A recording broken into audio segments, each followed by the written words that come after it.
kind of give a little bit of a background. I actually started my career as a transplanter. That's all I did was bone marrow transplant. And then when I went to Mayo Clinic in Arizona, I had the opportunity to work with Ruben Mesa, who many people here have probably heard about, who does a lot with MPNs. And so I did the transplants for MPNs, and then he moved on and went to Texas, and now he's in North Carolina doing his thing. And so I ended up taking over the MPN practice. And I found I really enjoyed the MPN practice, and after a while, transplant's a tough job. In MPN, you really get to deal with a lot of sort of more chronic conditions, quality of life issues. So it's really allowed me to sort of shift my career path a little bit to be more of an MPN specialist, but I still do transplant. I'm actually the director of our transplant program, and I do transplants for my MPN patients. And I'm trying to get away from doing transplants for other patients at this point and letting my colleagues do that. And sticking with MPN, because I do think there's a lot of really special aspects to transplanting patients with myelofibrosis. It is not transplanting myelodysplastic syndrome, it's not transplanting AML, so it's not transplanting the diseases that as a transplanter you more frequently see.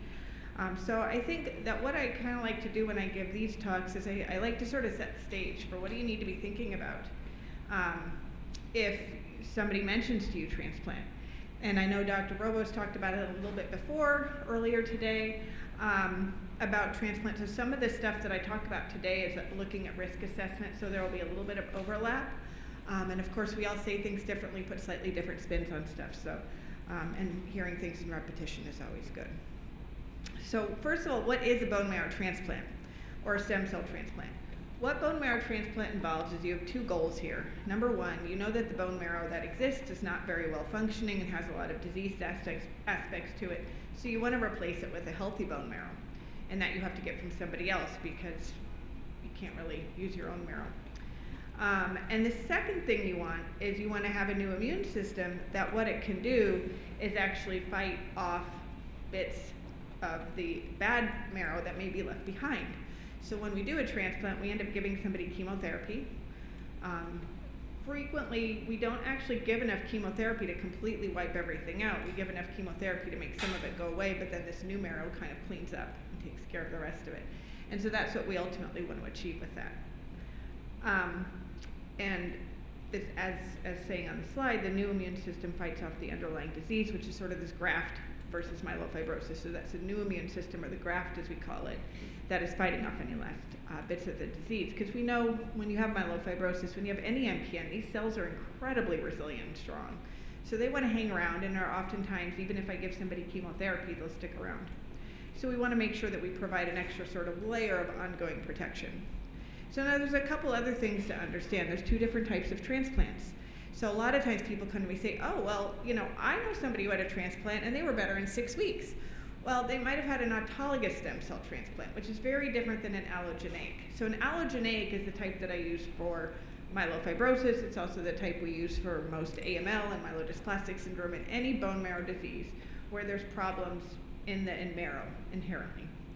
Auto transplants are when somebody uses their own cells and they collect their own cells out. They go in the freezer, they get high doses of chemotherapy to wipe out any last bits of disease, disease that are left behind, and they get their own cells back as a means of rescue. That's very different.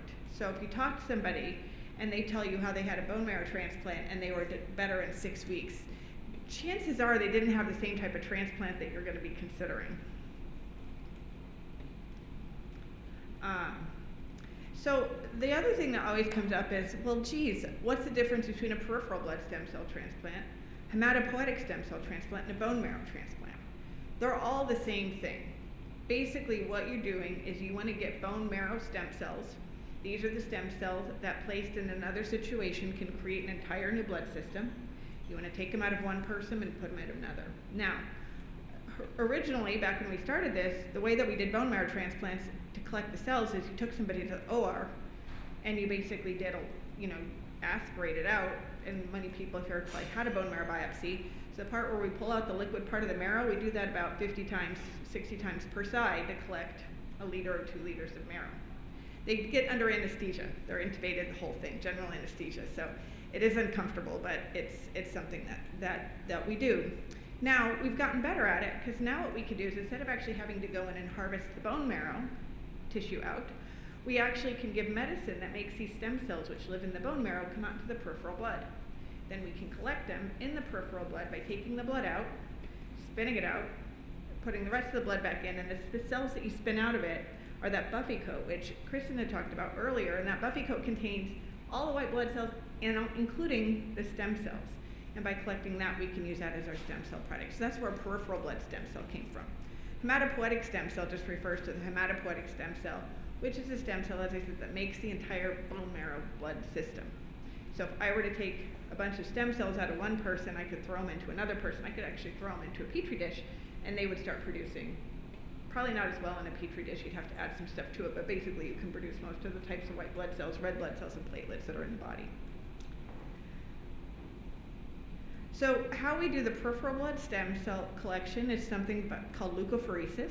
That's what I was talking about. They pull the blood out, and it's actually done in this machine. And it can be done in a couple different ways, one of which is somebody gets an IV in each arm, one of which is they put a line, a central type of line in the neck that it's like almost like a temporary dialysis catheter, but something that you can actually take out larger volumes of blood. It goes through this machine which separates everything out, and that's how you collect these stem cells.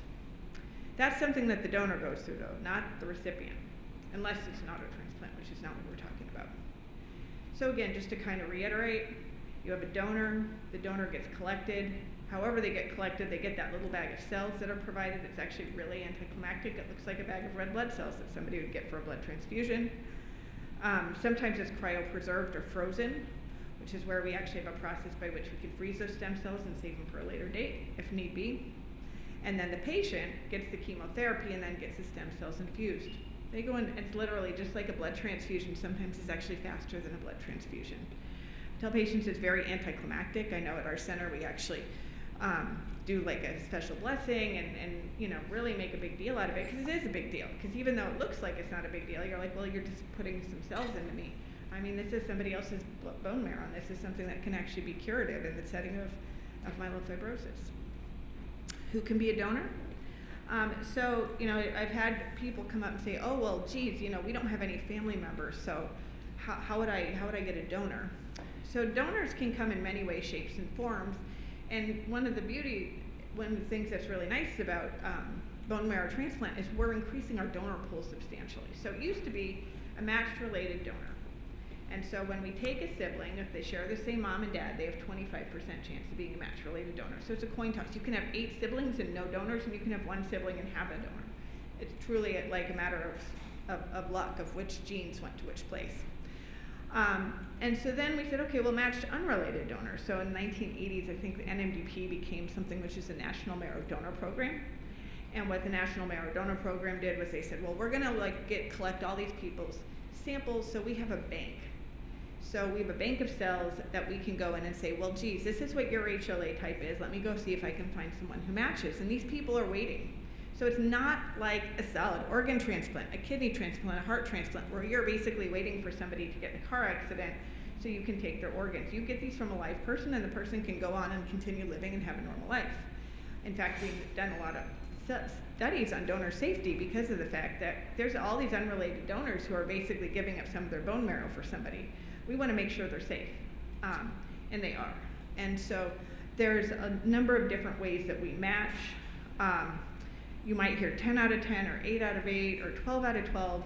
Ultimately, 8 out of 8 is the most important thing we look at. There's 4 markers we look at, and you have 2 sets of each. So if you look at all your genes, you have 2 sets. 4 markers, 2 sets, this 8 out of 8. There are other markers that we historically have looked at or maybe have some other implications, so sometimes you'll hear these different numbers. But ultimately, it's a fully matched or unrelated donor, related donor. Well, not everyone has that. If you look at it, it's about a 30% chance. If you look at just the general concept of having a matched related donor, is low just because of smaller family sizes. Matched unrelated donors is very much dependent on ethnicity. If you're Caucasian, the chance is 70 to 80%. But if you're African American, it drops down to 50 to 60%, or Latin American maybe is even a little bit lower. And then when you get to like South Pacific and some of the more rare things, it's extremely low. And then, a lot of times, and this it's great. You see people who, like, their mom might be of Japanese heritage and their dad might be of African American heritage. Then you mix two very difficult things to find. It can be very challenging.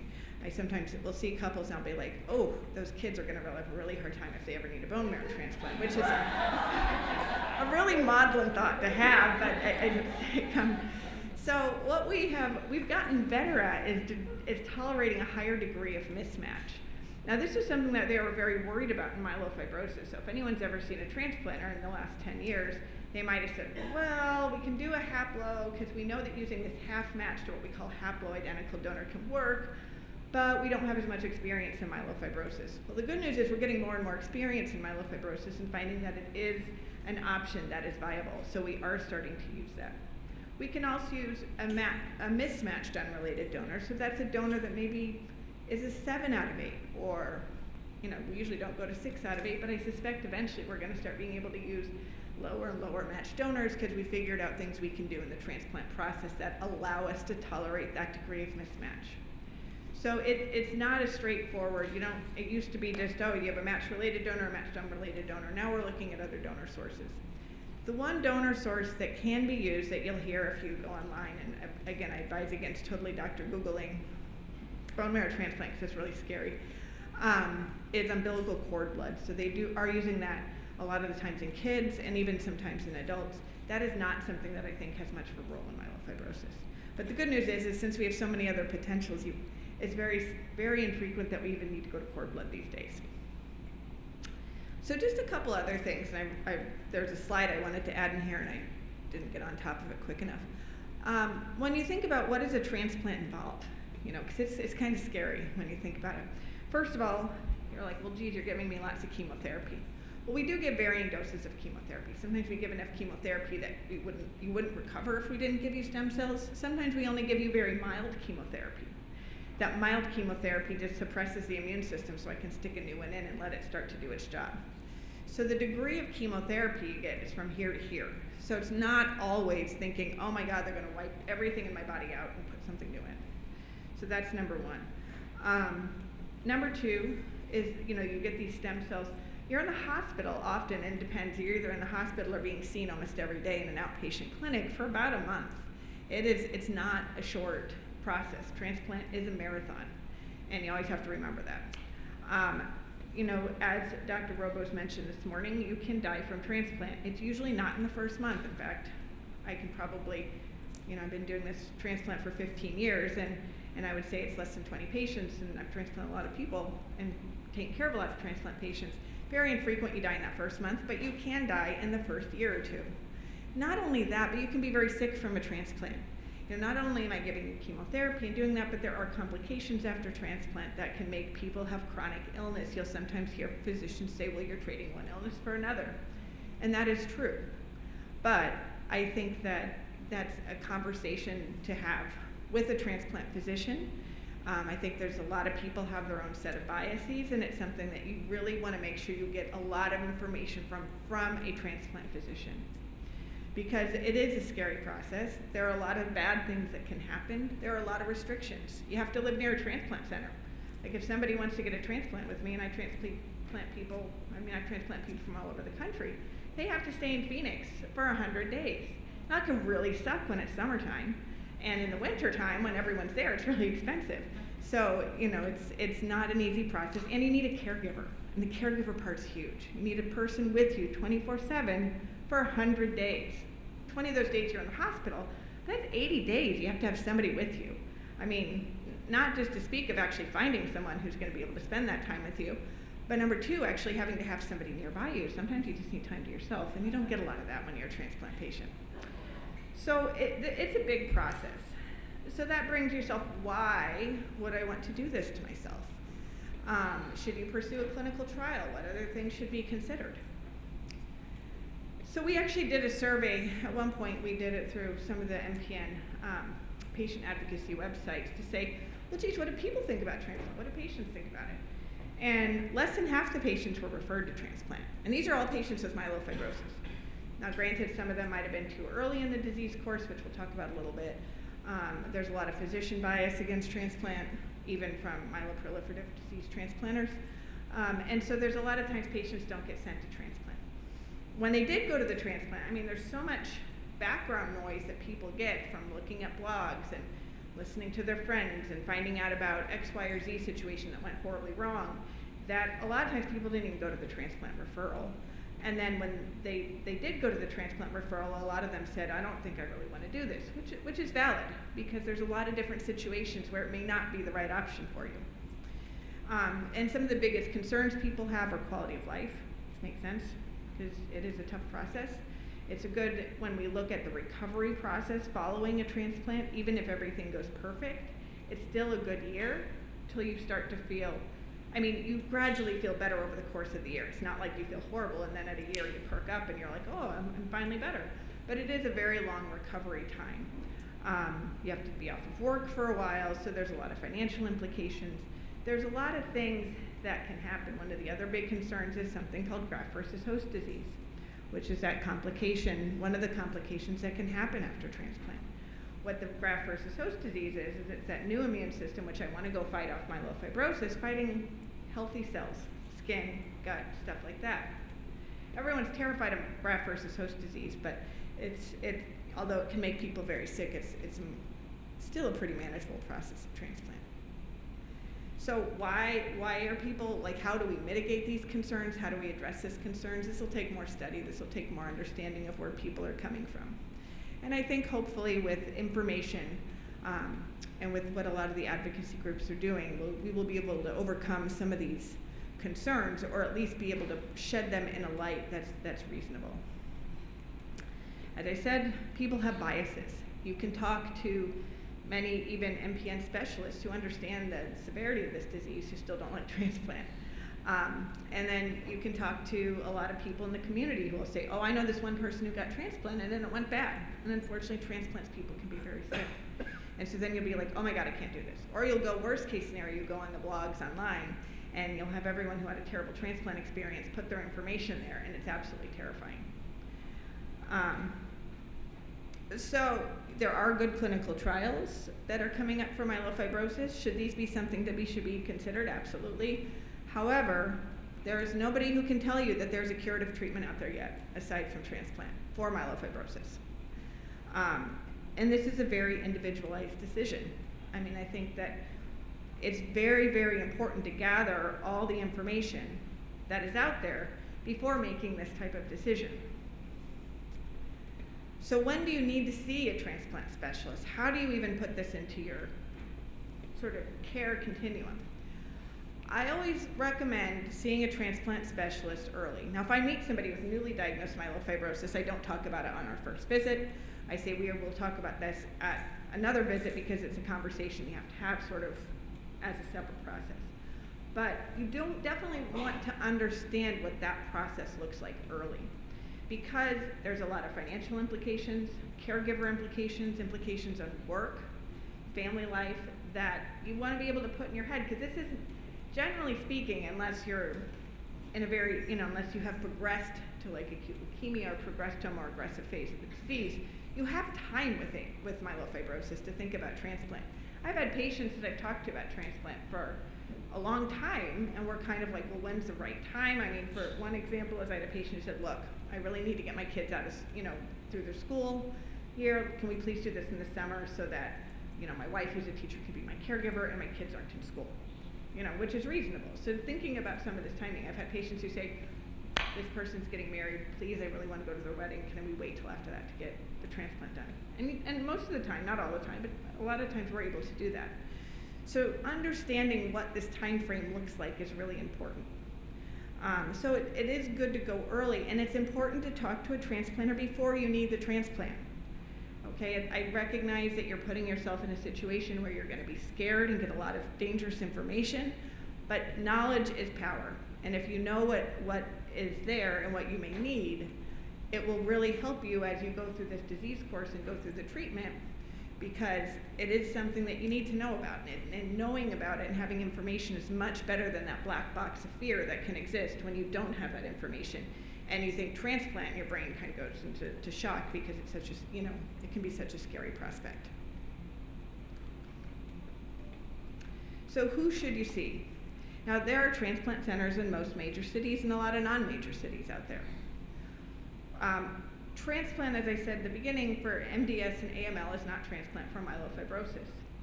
So even if you don't necessarily want to move somewhere crazy and get a transplant, it's always good to see a transplanter who has an interest in myelofibrosis. And there's more and more of us lately, which is great, because you do think of it a little bit differently.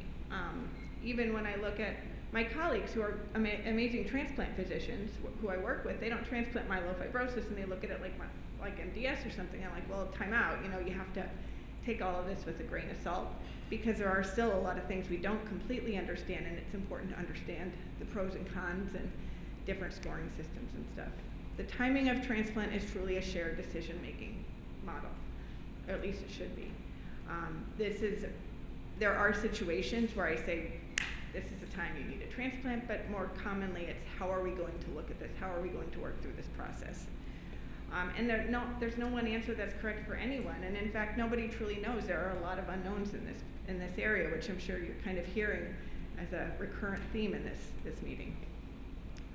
And again, it's really important to make sure that you talk to somebody who has more experience in MPNs and transplant, because there are some nuances to it that you won't necessarily, if you don't see MPN transplants, you won't necessarily think about. So what to expect during this consultation? Number one, bring a family member or friend.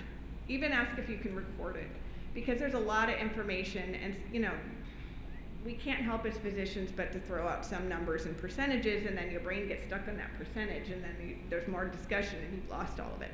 So have it on record and have somebody else there, because everyone hears things a little bit differently. We all communicate differently, so it's important. Number two, prepared to be scared. Transplant is scary. It's dangerous, it's scary, and it carries risk. That being said, it's also a life-saving procedure, and people get through it and do really well and go back to pretty normal lives. But it is something that is scary, so you have to go in there expecting that. Wait, the transplanter says it's probably going to give you some anxiety. And you may have a few extra blasts that day, I don't know. As I said, if you can, record the consultation, and if you have any doubts, get opinions. I always, if you have any doubt in your mind, get another opinion. Because even if, in the perfect circumstances, things can always go wrong. They can go wrong just with treating any disease type. And you go into surgery and somebody's going to make you sign a thing that you might die from your gallbladder removal, which is a pretty benign surgery.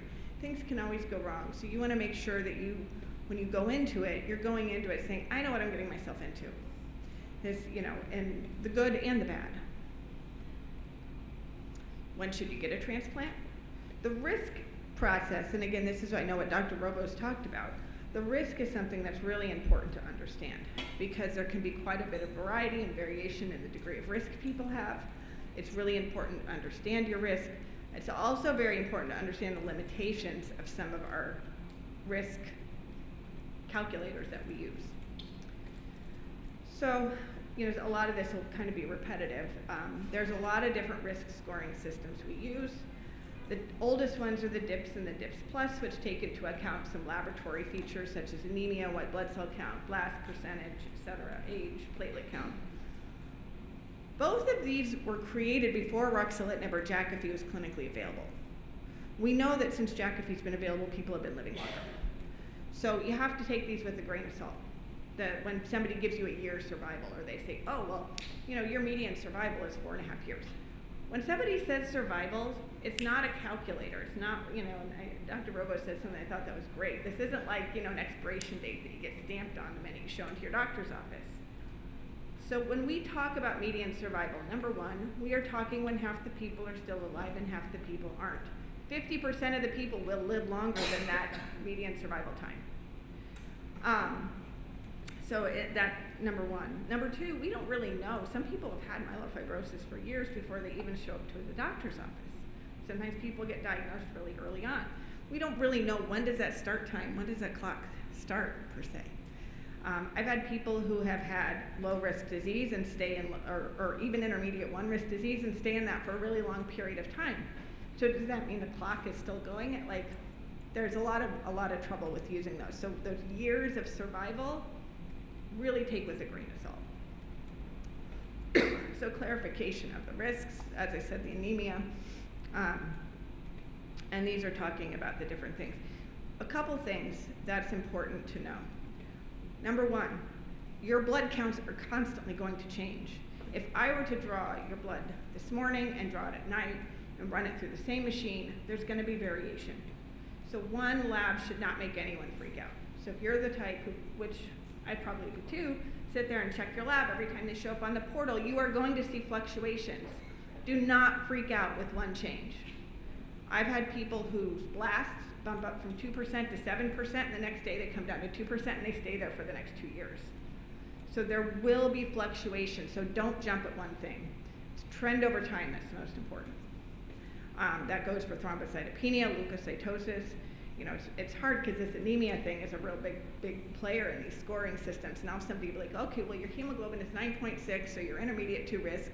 And I'm thinking, okay, transplant, next time they come in, their hemoglobin's 10.5. It's probably not that much different than 9.6, but I mean, that moves your risk category substantially. So you have to take a lot of that with a grain of salt.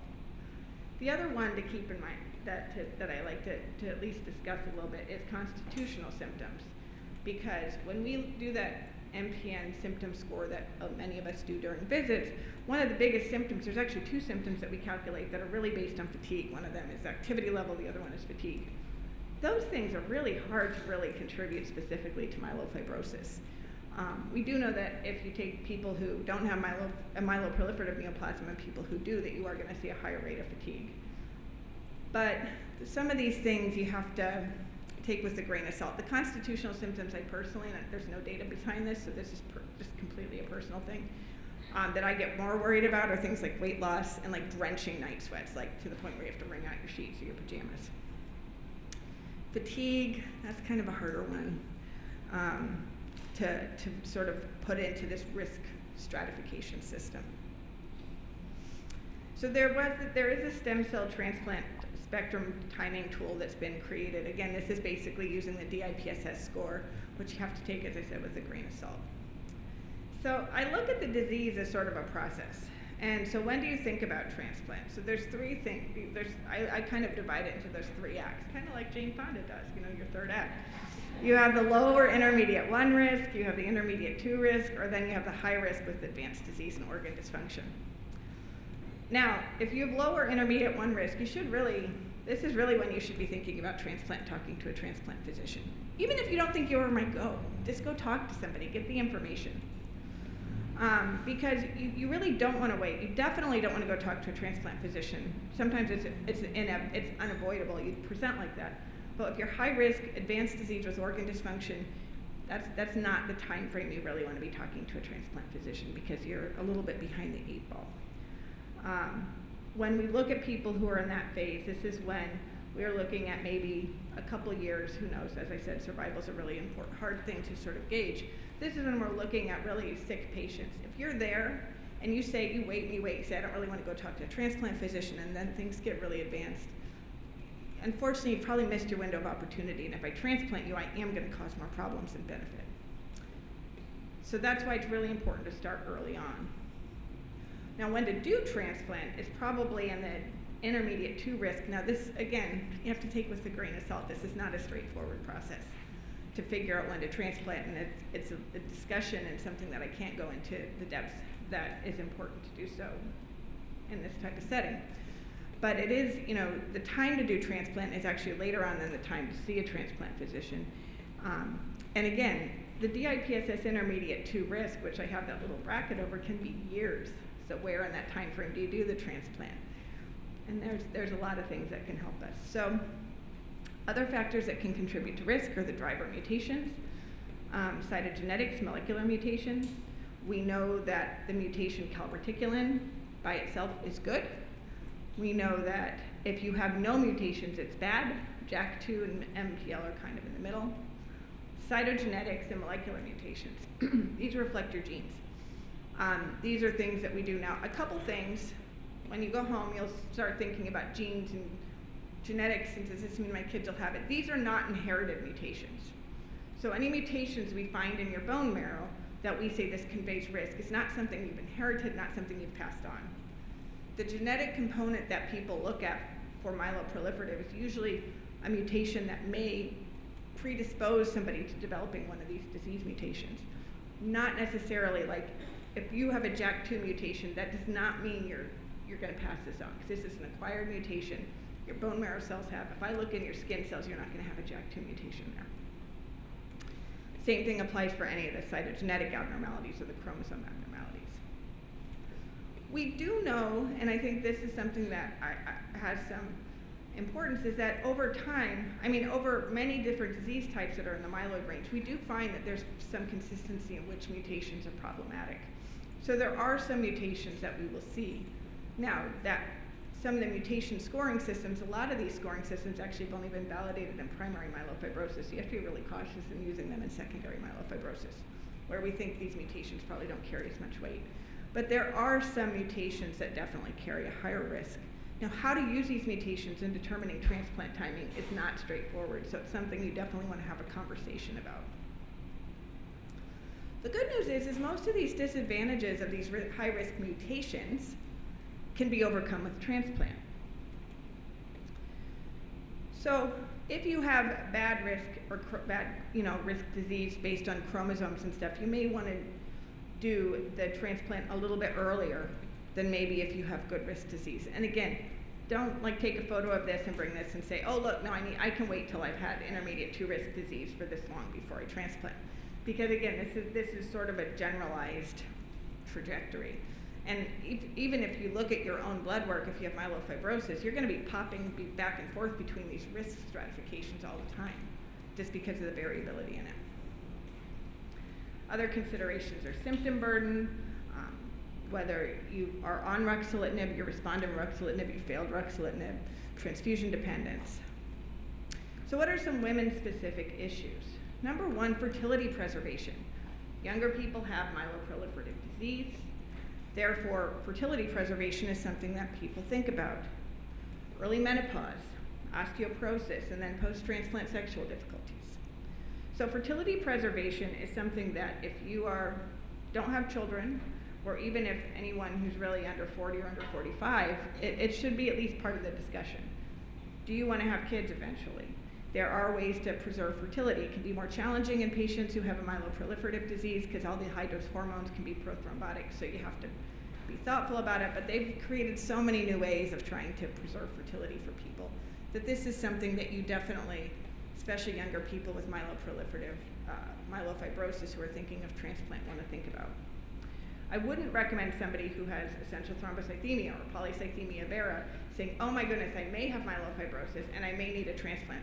That is not the person I would say start doing this stuff on. But in somebody who has myelofibrosis, especially primary myelofibrosis diagnosed at a young age, and thinking of transplant, fertility preservation has to be part of that conversation. Early menopause, this is really common after bone marrow transplant. Depending on the age, some women can have some return, and the conditioning regimens of the chemotherapy we give prior to transplant. Some women can have return of ovarian function, but will often have premature ovarian failure. Again, most of the women that I would say that I transplant who are still having menses are usually in the upper 30s to 40s range, and often this will be the time point where they go into menopause. Monitoring this, FSH or different hormones is really important for measuring this because women do need hormones to a certain period of time, and the risk-benefit analysis of hormone replacement is something that should at least be discussed. Osteoporosis, unfortunately, going through a transplant with the different medications involved in the chemotherapies can be common, and women, of course, are more susceptible to osteoporosis. Most of that's because of hormone imbalances. So having a bone mineral density monitored regularly is important, taking calcium, vitamin D, and of course the healthy lifestyle things like smoking cessation, weight-bearing exercises are really important. There are treatments for osteoporosis, so if you find it, you can do something. And sexual issues after BMT. Over half the women who get transplant, actually half the women and men after transplant, have sexual difficulties. It's part of it. Part of it's vaginal dryness, postmenopausal, graft versus host disease. Again, that new immune system that attacks a healthy person can actually affect the vaginal area. There's major hormone imbalances that can occur. Anxiety and depression are extremely common after transplant. And then body changes occur, like bodies do change after transplant. You lose muscle mass. Sometimes if you're on steroids, you might have fat that accumulates in places that you don't want it to. And it can affect body image. So it's really important to talk to your provider about this. I think all providers, myself included, sometimes don't get around to asking this question because we have lots of other things. But this is really an important part of life. So make sure, for anyone who gets bone marrow transplant, talking to your provider about it is important because there's so many things now that they can do. It's really pretty amazing what women's health providers are able to achieve. So just to kind of summarize, first of all, bone marrow transplant is a curative option for myelofibrosis. We don't know when to undergo a transplant, but I promise you, you do not want to wait until you feel really sick to be going through a transplant and meeting a transplanter. This is something, unfortunately, we want you to do before you feel really sick, which seems completely counterintuitive, because I know that I will make you feel sick. But that's why all this risk assessment and stuff is important, because you want to understand timing. If we miss our window, and that window, of course, is hard to define, but if we miss our window, we could be too late, and what I do is not going to be as helpful.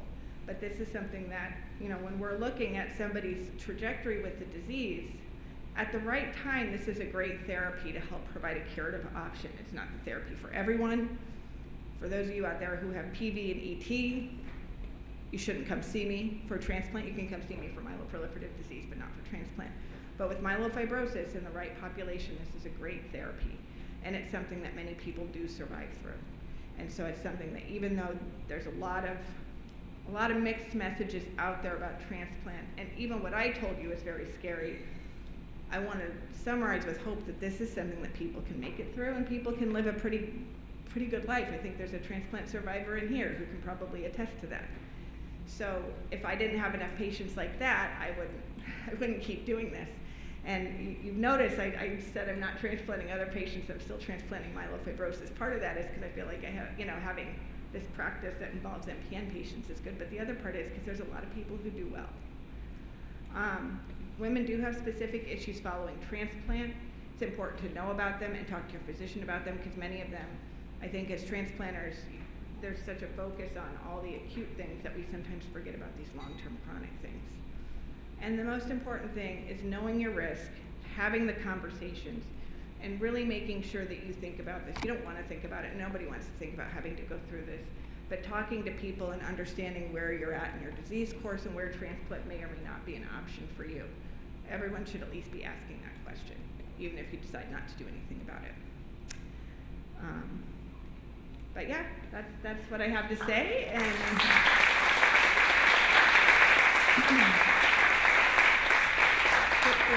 hopefully I didn't make it more muddy.